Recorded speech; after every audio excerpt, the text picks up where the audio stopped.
Hey everyone, welcome to another NDEB Updates. Dr. Hafez from Scholars Dental. In this video, I'm going to talk about some highlights from the NDECC webinar that happened in March, a few weeks ago. And I made some notes from the video that the NDEB has posted, and I'm going to share those with you.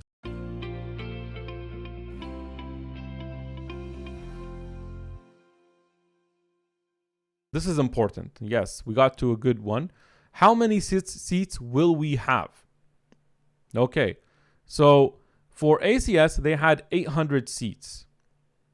For ACS, they had 800 seats a year. 400 in June and 400 in December. What they said, they will have at least 50% more. So that means I'm going to do some my own, predictions math here. So that means if they could do 800 before, that means 50% more will mean they could probably do 1,200 a year now, right? Now, if they could do 1,200 a year, to get that number, they would have to do 100 a month, right? So if you divide this by 12, you would get 100 a month. So they have to do 100 students a month, which means 25 a week, which means there will be at least one exam per week. So now we know, because each exam, as we mentioned before, right, is going to be 20 people, right? Now let's review that. Remember, we said I'm going to go up here, okay? Remember, we said day one is going to hold 10 skills and 10 SJ. And then day two is going to hold 10 skills and 10 SJ people. So in a 2-day, there's going to be 20 people. So one exam per week, but the one exam is 2 days, right? Now, if they want to add another 2 days, then they could do 40 people. There's no way they could add 3 days. I try to think about it. I'm like, wait, if they do day one, day two, then is there a way that they add a third day where some of those do the SJ on the... No, I think if it's maxed out, they have to do 4 days. So it's either going to be 2 days a week. Those 2 days is the exam, or 4 days where there's 2 exams in a week. Now you have to think, okay, there's weeks like holiday weeks, like Christmas, maybe they might take off. So maybe there's going to be a few weeks where you have additional exams. So maybe 1 week there'll be 2 days, 1 exam. Another week there'll be 4 days, 2 exams, and another week 1. But at least I think they're going to do 1 exam per week. And from this, calculation of everything, it seems like that's a good thing. People are going to have so much flexibility. Now I could already imagine the traffic on booking the exam maybe in months that's sunny, right? Like you don't want to drive in the winter, or you don't want to do it in the winter. So that's going to be interesting to see, right? Let's continue through what we have. Okay, and the other question was on minute 27, and opening July for exam session in September, 20 exam per 2-day session. We already said that. So expect to open in July for the session in September. So they're going to open registration. Good. We got a registration opening day. So the next exam will be in September, right? So you have exam September, registration in July. Hopefully, right? Hopefully in July. 20 examinees per day, per due day session. All information about registration will be on the website. Good. Next one. Why is there no ACS in June? Now, people might confuse this because what do they mean by no ACS in this June? They mean the old ACS. So when they call it ACS, they mean the old one. The reason there's no ACS in June, that's minute 2750. Let's just go there for this to have the slide shown. Why can't we offer ACS in June? And they're saying because the staff that did ACS is the same one that is preparing for the NDECC. So they cannot do both. So that's why they needed the time. Then another question, minute 2820. I'm going to go there. And this one was interesting. Look at this. So new bylaws were approved by the board. Unlimited attempts, we already know that, in a 5-year period. That was part of the new vision. elimination of appeals of the grading and therefore elimination of typodont viewings. Wow, that's a big one. So a lot of people before were always doing this, appeals. Let's go see the typodont. Let's try to rescore it.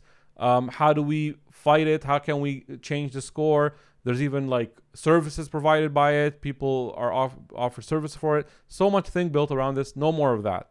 Introduction of appeals of the conduct of the examination. I'm not sure if I get that. I think maybe you could appeal that, if something went wrong, if the examination wasn't conducted properly, right? Like, oh, my chair broke, I should get an appeal. Maybe like that. But you can't actually go see the typodont and change the score anymore. So let's write that down. I think that's an important one. There's no more space here, but I could scroll down. So I'm just going to, okay. So no appeals or typodont viewing. So they did not explain what they meant by appeals of the conduct of examination when that applies. And then the last one I have here is 2910. Let's go there. 2910. They're trying to show you the advantages of the new NDECC. Let's see if we agree with it. Let's be objective. More seats. Okay, great. If there are more seats, that's always a good thing, right? Year round, that's amazing that you don't have to wait anymore. Like imagine they do AFK and ACJ like that. Wouldn't that just be great? You could just do it any week. Flexibility to schedule exam in month, more convenient for you. So when you can make it, you could go do the exam. There's less stress because less people in the exam center. Could be. More authentic and uniform. I think the changes, the things they took out, they made it a little bit more easier for the AC, for the skills part at least. And the situational judgment are things that are important in real life. So I think it's good to prepare for that and start thinking of those things. More authentic, more fair. I mean, that's subjective. I don't know if it's more fair. That's up to whoever, the student, right? Whoever thinks it's maybe subjective. All have same equipment. I guess you could call that fair. All have the same equipment and same conditions. That's why they're calling it more fair, because everybody has the same equipment now. Sure, you could say that. Others could argue, I like to use this, so why can't I just use that? But, I guess it is more fair if you're looking at it that way. And then at the end, they received specific questions regarding instruments, but the instrument guide released and updated, and they are sure will answer those questions. So anything regarding instruments they need to update, they'll do it in the guide. Remember, they released two things on the website. One was the instrument guide, and there's a protocol one, right? So all that was released and they're updated. I didn't go through those yet in detail. I think that's something you would do in a course that you're taking a course with instead. But I'm updating you on the news here that we got from their webinar. Now let's go back to the whiteboard here. And I'm actually going to hide or remove this this here so we have more space. All right. And let's just look at what we got. So if you want to look at this summary first, that's fine too. 7, you have the skills. It's a 2-day exam. 2-day exam, right? And that will take 20 people. Okay, day 1, you could choose if you're going to do SJ or skills. Okay, so are you going to do the skills on day 1 or the SJ on day 1? It's up to you. The SJ is half day and the skills is a full day. The skills is, so let's say you did the skills on the first day, right? Skills, this is one option. That will be 7 projects. The 7 projects we said: class 2 amalgam prep, class 2 amalgam resto, class 2 composite resto, class 4 composite resto, crown prep. The crown could be all ceramic, could be PFM, and then you do temporary on it, and then endo access. 7 projects. No rubber dam, no class 3, no record keeping in the skills part. Right? Okay. Then day 2, right? Day 2, if you're doing it this way, you'll have the SJ. SJ, you'll have 10 stations. 1, 2, 3, 4, 5. 5 categories. Each one has 2 stations. You have to pass at least 1 from each, plus one of them you have to pass 2. So you have to pass 1. I'm going to put a check mark from each station, plus one of them you have to pass 2. So out of that, you have to pass 6 out of 10. And in the skills, you have to pass all. Okay. The results will be released 4 times a year. So results for a year. Okay, so every 3 months we'll get results. Speeds things up a bit compared to ACS, so it's better.